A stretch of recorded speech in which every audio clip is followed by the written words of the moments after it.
Baiklah, kita akan masuk ke bab selanjutnya ya untuk mata kuliah statistika bisnis, yaitu distribusi sampel. Nah, sebelumnya kita telah mempelajari tentang populasi dan sampel di mata kuliah sebelumnya. Jadi, populasi itu adalah keseluruhan pengamatan yang ingin diteliti ya. Jadi banyaknya pengamatan itu namanya ukuran populasi ya. Banyaknya pengamatan dalam populasi itu namanya ukuran populasi. Simbolnya itu adalah N besar. Berdasarkan ukuran populasi kita mengenal dua jenis populasi. Ada populasi berhingga atau terbatas dan ada populasi tak berhingga atau tak terbatas. Ada contoh nih. 1. Banyaknya kartu dalam kartu remi ya. Kartu bridge itu berarti kartu remi. Kartu remi itu kan jumlahnya ada 52 kan. Nah, berarti N-nya 52. Nah, kalau kita mengetahui jumlahnya, jumlah dari populasi itu namanya populasi terbatas ya, atau berhingga. Tapi misalkan untuk populasi tak berhingganya misalkan nih, pelemparan sebuah uang logam secara berulang-ulang tanpa batas. Nah, berarti kan kita nggak tahu nih, dilempar terus kan, itu kan nggak ada batasnya tuh. Itu berarti pasti nanti hasil pengamatannya itu adalah populasinya itu tidak terbatas. Atau contoh lain dari populasi tidak terbatas, pengukuran tekanan udara tiap hari dari dulu sampai waktu yang akan datang. Nah, kan itu tidak disebutkan waktu yang akan datangnya itu kapan kan, dan dari dulunya nggak disebutkan per tanggal berapa kan. Kalau misalkan disebutkan tanggal sekian sampai tanggal sekian itu berarti terbatas, tapi kalau tidak disebutkan dari dulu hingga waktu yang akan datang, nah itu berarti populasi tidak terbatas. Ada dua unsur dalam populasi. Yang pertama adalah karakteristik populasi dan yang kedua adalah parameter populasi. Kalau karakteristik itu berarti sifat atau ciri-ciri populasi yang diamati. Misalkan tinggi badan, terus kemudian jenis kelamin, umur, karakteristik penghasilan dan sebagainya. Tapi kalau yang namanya parameter itu adalah hasil pengukuran dari karakteristik. Jadi kalau kita tadi misalkan karakteristiknya tinggi badan, berarti parameter populasinya itu berarti rata-rata tinggi badan. Nah, itu kan rata-rata tinggi badan itu kan adalah hasil pengukuran dari si tinggi badan kan. Nah, hasil pengukuran dari si karakter itu namanya parameter. Itu namanya parameter populasi. Nah, parameter populasi ini biasanya ditulis dengan huruf tertentu. Kalau dulu kita belajar itu ada namanya X bar, itu sekarang namanya mu. Jadi ada dua hal ya. Kalau mu, ini ya, mu itu seperti ini bacanya mu.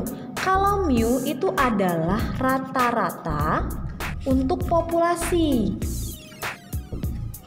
Nah, kalau yang kita hitung sebelumnya itu adalah si X bar, ya. X bar itu adalah rata-rata untuk sampel. Oke. Kemudian ada yang namanya sigma. Begini lambang sigma. Nah, sigma ini adalah lambang dari simpangan baku atau standar deviasi. Ini adalah simpangan baku untuk populasi. Kalau dulu kita hitung pas statistika dasar, itu yang kita hitung adalah S. S ini adalah simpangan baku atau standar deviasi untuk sampel. Ya, jadi nanti ada dua hal di sini yang akan kita bahas. Itu ada mu, sigma. Jadi kalau misalkan saya pakai mu sigma itu berarti untuk populasi, kalau X bar sama S itu berarti untuk sampel. Oke, berdasarkan objek yang diamati ada dua jenis populasi. Populasi orang dan populasi data. Jelas ya kalau orang ya misalkan contohnya untuk mahasiswa di suatu universitas. Nah, itu kan berarti populasi orang. Kalau data itu misalkan berat badan mahasiswa. Nah, itu berarti kan yang kita dapatkan datanya. Nah, itu dua jenis berdasarkan objek yang diamati. Oke. Untuk cara pengumpulan data dari populasi itu disebut sensus. Belum lama ini kan ada sensus penduduk kan. Nah, itu adalah cara mengumpulkan data dari populasi, ya. itu kalau kita mengumpulkan data secara sensus, pasti data yang kita ambil, data yang kita dapat itu adalah data yang sebenarnya, ya. Tapi kalau kita mengumpulkan data dari sensus itu ada kelemahannya. Yang pertama, memerlukan biaya yang sangat mahal. Yang kedua, memerlukan waktu yang lama, dan yang ketiga, memerlukan tenaga dalam jumlah besar. Ya kayak kita lihat sensus kemarin lah, itu membutuhkan waktu yang lama. Se-Indonesia mau disensus satu-satu. Coba, pasti makan waktu, makan tenaga, dan makan biaya. Nah, itu adalah kelemahan dari sensus. Nah, ternyata melakukan sensus juga menghasilkan data yang kurang akurat. Contohnya begini, misalkan sensus penduduk, jangka waktunya setahun, ya kan? Misalkan orang itu udah nyensus di suatu desa jumlahnya sekian. Tapi kan datanya itu akan dilaporkan setahun kemudian kan, tunggu semua data terkumpulkan. Nah, tapi ketika di akhir tahun pasti ada perubahan jumlah data. Entah ada yang melahirkan, berarti kan ada penambahan penduduk. Entah ada yang meninggal, entah ada yang pindah dari satu tempat ke tempat lain. Nah, hal-hal ini menyebabkan sensus itu datanya jadi kurang akurat karena waktu yang lama tadi. Oleh karena itu, sensus dikatakan kurang efektif. Itulah kenapa pemerintah kalau melakukan sensus itu misalkan 10 tahun sekali, 5 tahun sekali, atau sebagainya. Nah, berdasarkan kelemahan-kelemahan itu, maka muncullah yang namanya sampel, ya. Jadi, karena sudah ada sampel kan, jadi kita tidak usah mengumpulkan data itu secara keseluruhan melalui populasi. Dengan sampel itu pasti akan lebih hemat biaya, terus kemudian waktu yang dibutuhkan juga sebentar, dan tenaga yang dibutuhkan juga tidak banyak. Sampel yang diambil itu kan juga dari populasi. Berarti data yang dari sampel ini akan menggambarkan data dari populasi. Jadi dengan kita mencari menghitung data berdasarkan beberapa sampel, kita bisa dapat menggambarkan keadaan populasi. Nah, itulah penelitian. Jadi penelitian itu yang digunakan kebanyakan sampel. Tapi kita bisa gunakan sampel ini untuk menggambarkan keadaan populasi. Oke, nah tadi kan ada namanya karakteristik sama parameter ya kalau di populasi. Nah, kalau di sampel itu namanya adalah statistik. Statistik itu adalah karakteristik dari sampel. Karakteristik yang dihitung dari sampel itu namanya statistik. Sedangkan cara mengumpulkan datanya itu disebut sampling. Ya. Karakteristik yang dihitung dari sampel itu berarti statistik, cara pengumpulan datanya itu sampling. Banyaknya objek yang diamati dalam sampel itu namanya ukuran sampel. Lambangnya N kecil. Kalau tadi kan di populasi itu ukuran populasi lambangnya N besar, kalau di sampel lambangnya N kecil. Sampel juga ada dua jenis, ada sampel besar, ada sampel kecil. Nanti kita akan lihat batas sampel besar berapa sih, batas sampel kecil berapa sih. Nanti itu akan kita pakai sampai bab-bab berikutnya. Oke, ini ringkasannya ya antara karakteristik populasi sama karakteristik sampel. Yang pertama ukurannya, lambangnya N besar kalau populasi, kalau sampel N kecil. Kemudian kalau di sini, kalau tadi kan parameter itu data dari sampelnya ya, ini namanya parameter. Parameter adalah data dari populasi.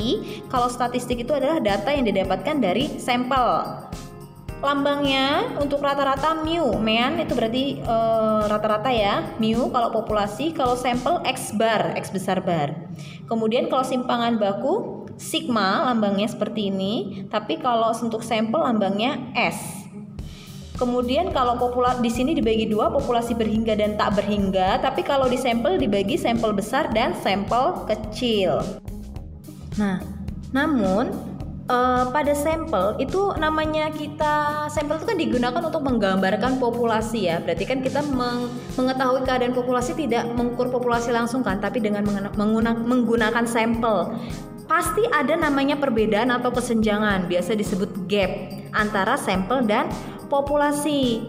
Nah, kesenjangan ini disebut kesalahan atau kekeliruan atau penyimpangan. Nah, ini bisa disebabkan beberapa hal. Misal, kita salah cara memilih sampel, kesalahan perhitungan, atau kesalahan-kesalahan lainnya yang bersifat teknis atau non-teknis.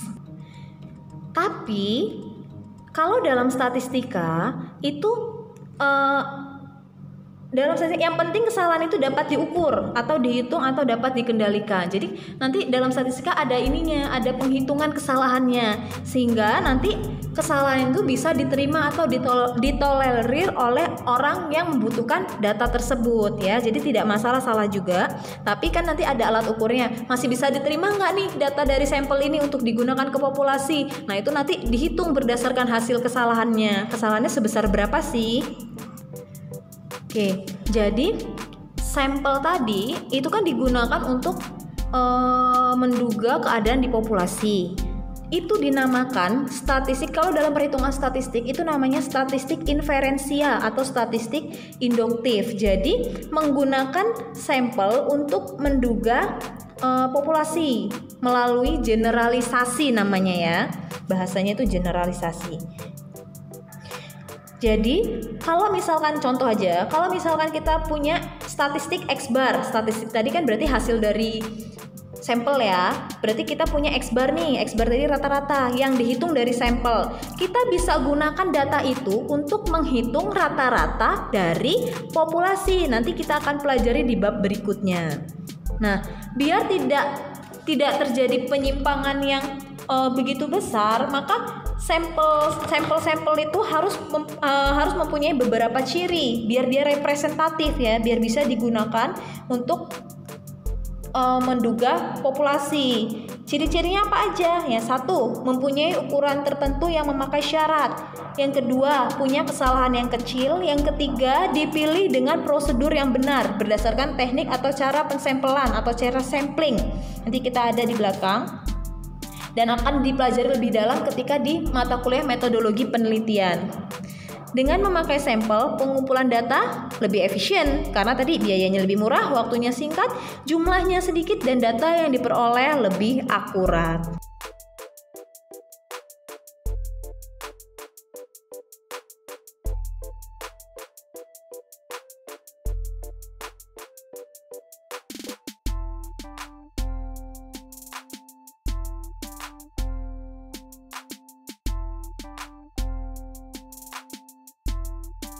Selanjutnya adalah teknik pengambilan sampel. Nah, jadi mengambil sampel itu nggak bisa sembarangan ya, harus menggunakan teknik-teknik yang telah diuji oleh para ahli. Nah, ini ada beberapa teknik di sini yang dibukuin, tapi nggak terpaku di buku ini aja ya. Kalian bisa cari di buku-buku lain, di referensi-referensi lain juga banyak. Ini hanya gambaran singkat aja, dan kalian akan lebih mempelajarinya di mata kuliah metodologi penelitian.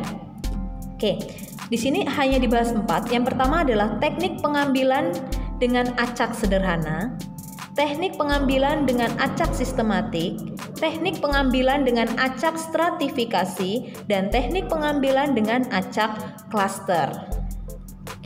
Teknik-teknik ini itu bisa kita lakukan dengan sampel yang pengembalian ataupun sampel tanpa pengembalian.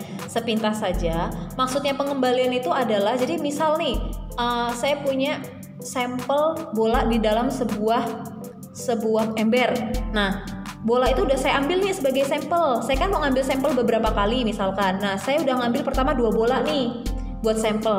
Nah, kalau dengan pengembalian, bola itu yang 2 saya ambil tadi saya kembalikan. Tapi kalau tanpa pengembalian, 2 yang udah saya ambil ya nggak saya masukin lagi. Nah, itu berarti tanpa pengembalian. Teknik yang pertama yaitu teknik pengambilan sampel acak sederhana. Jadi kalau teknik pengambilan acak sederhana ini, setiap unit dari populasi itu punya kesempatan untuk menjadi sampel ya. Dia ada kesempatan untuk terambil. Terus setiap ukuran sampel N juga mempunyai kesempatan yang sama untuk terambil. Jadi mau ukuran berapapun itu punya kesempatan yang sama. Nah, ini biasanya digunakan paling gampang itu menggunakan undian atau lotre yang paling mudah.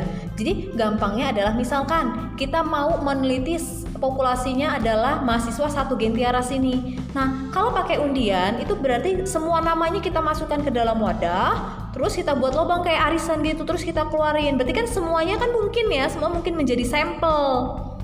Nah, itu adalah contoh dari teknik pengambilan acak sederhana.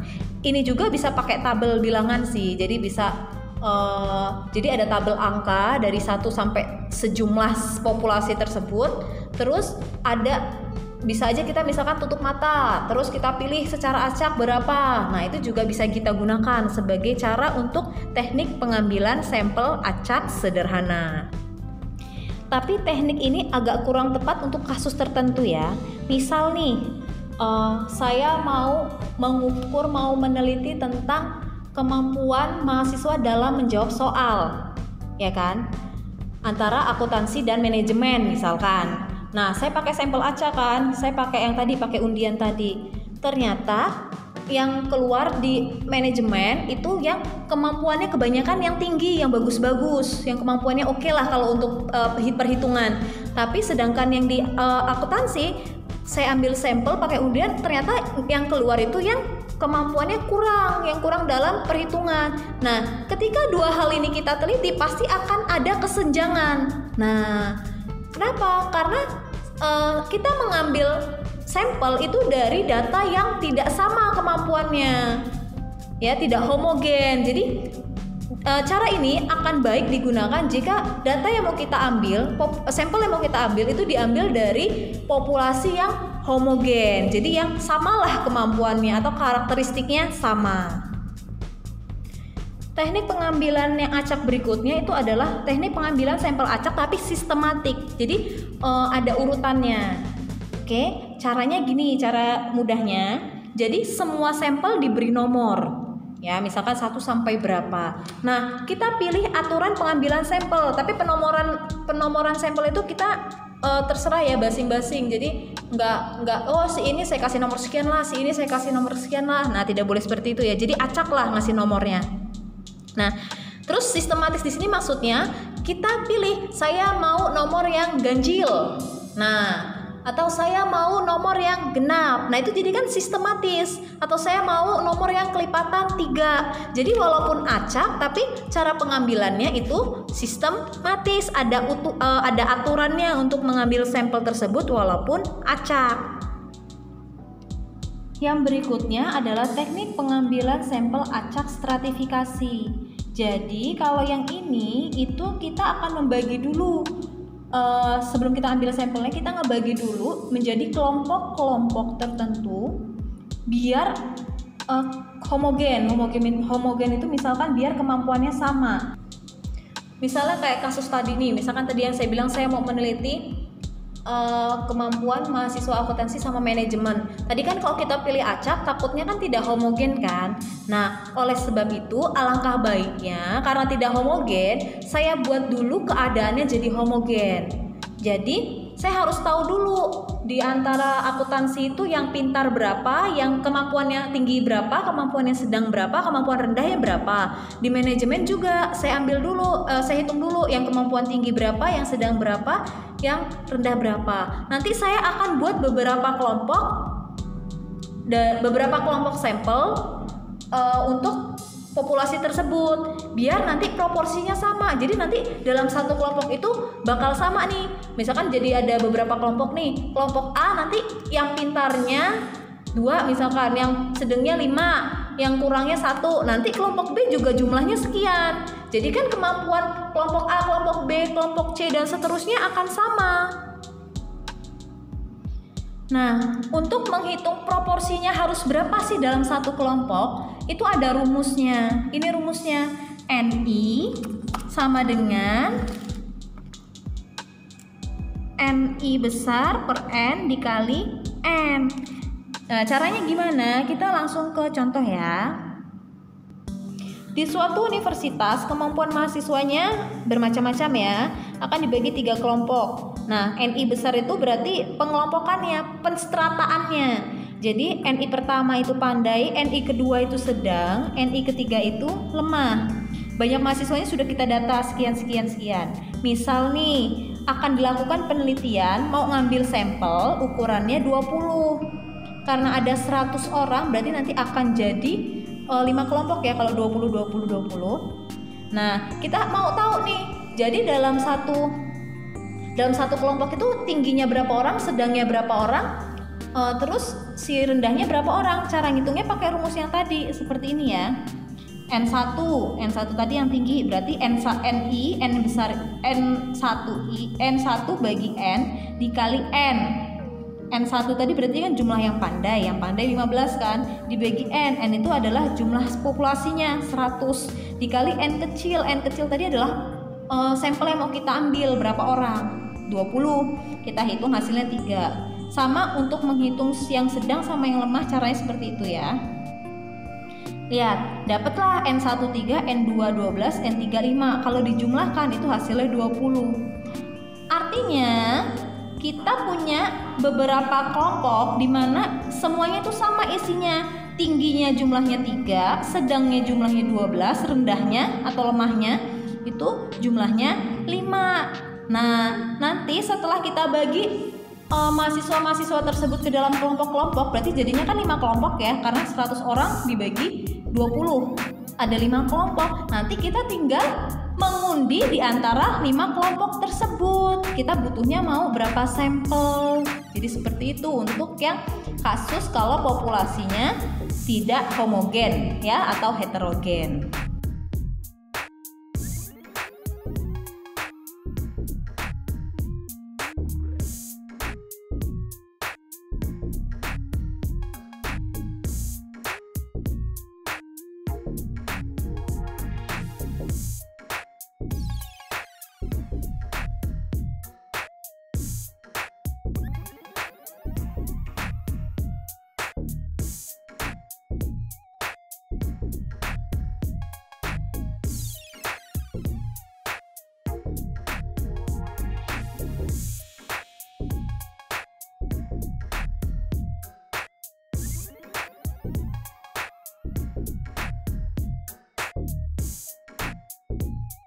Nah, yang keempat adalah teknik pengambilan sampel acak klaster.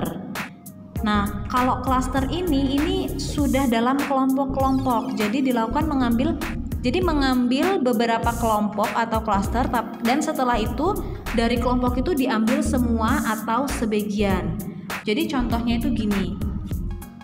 Oke, misalkan nih suatu perusahaan dapat kiriman 10.000 kotak. Nah, dia mau, dan masing-masing kotaknya berisi 25 kain ya. Dia mau cek keadaan kain tersebut. Dia ngambil sampelnya dia maunya 250 kain. Oke. Nah, jadi klasternya itu di sini. Si pengusaha itu bisa aja, jadi tinggal ngambil cara pertama. Dia bisa aja ambil 10 kotak secara acak ya.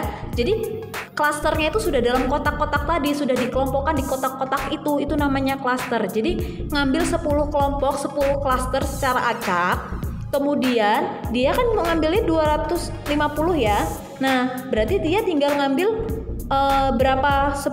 tinggal ambil 10 kain dari 10 kotak itu, biar jumlahnya 250. Atau cara lain, misalkan kan ada 10.000 kotak, dia ngambil 50 kotak secara acak ya. Terus dia tinggal ambil dari 50 kotak itu, dia ambil acak 5. Nanti jumlahnya akan 250. Nah, jadi klaster di sini itu maksudnya sampelnya itu sudah dalam kelompok-kelompok tertentu. Contoh lain, ada seorang peneliti mau ngeliat keadaan ekonomi di Indonesia. Nah, biar gampang, itu kan diklaster-klasterin atau dikelompok-kelompokin. Jadi misalkan provinsi, jadi masing-masing provinsi itu jadi klasternya. Jadi misalkan Lampung satu kelompok, Jakarta satu kelompok, nanti Palembang satu kelompok. Nah, nanti tinggal si peneliti itu mau ngambil sampel berapa.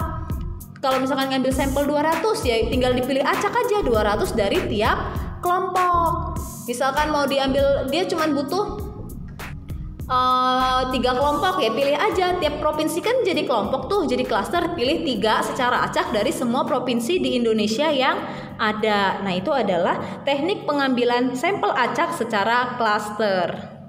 Oke, nah tadi itu kan pengambilan sampling yang secara acak ya. Ada juga pengambilan sampling yang tidak acak.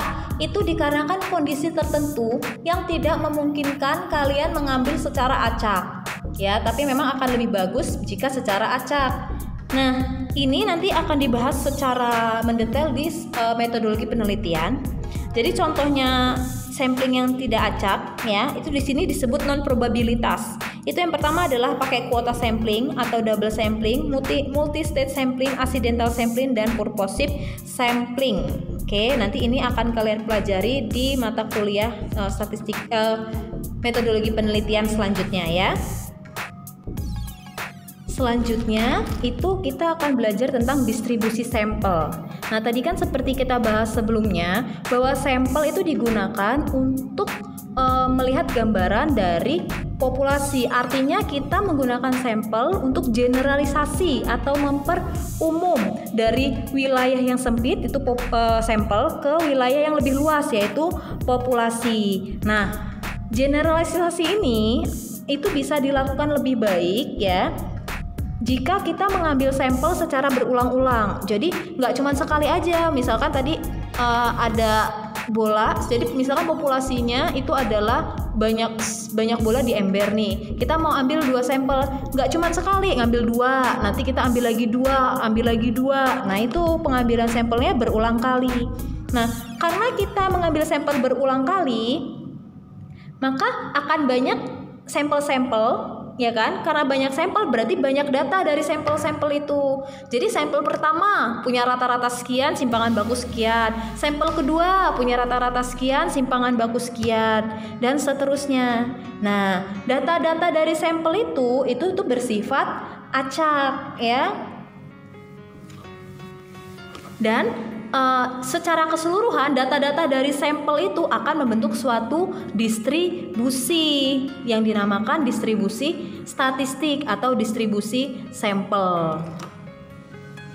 Distribusi statistik ini akan sangat bergantung pada ukuran populasi, apakah terbatas atau tidak terbatas ya. Bergantung pula pada ukuran sampel, apakah sampel besar atau sampel kecil.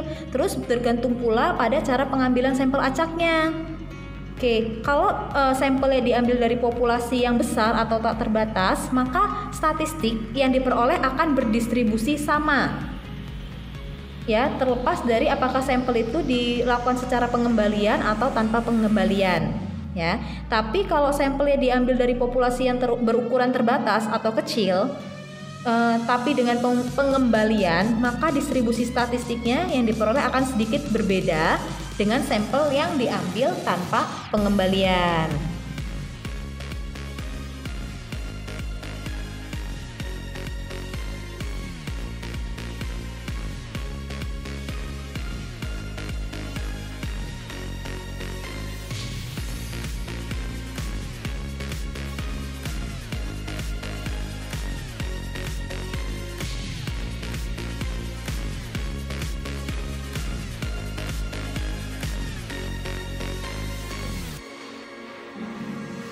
Misalkan tadi kan kita ngambil dari populasi, kita ngambil sampel berulang-ulang kali ya. Kalau dari sampel yang berulang-ulang kali itu yang kita hitung adalah rata-rata, jadi tiap-tiap sampel kita hitung rata-ratanya, itu dinamakan distribusi sampel rata-rata. Tapi misalkan dari tiap sampel itu yang kita ambil adalah yang kita cari tahu adalah proporsinya, ya proporsi itu adalah perbandingannya ya, secara mudahnya, secara gampangnya itu perbandingannya. Kalau yang kita ambil dari data sampel-sampel sudah proporsinya, berarti namanya adalah distribusi sampel proporsi.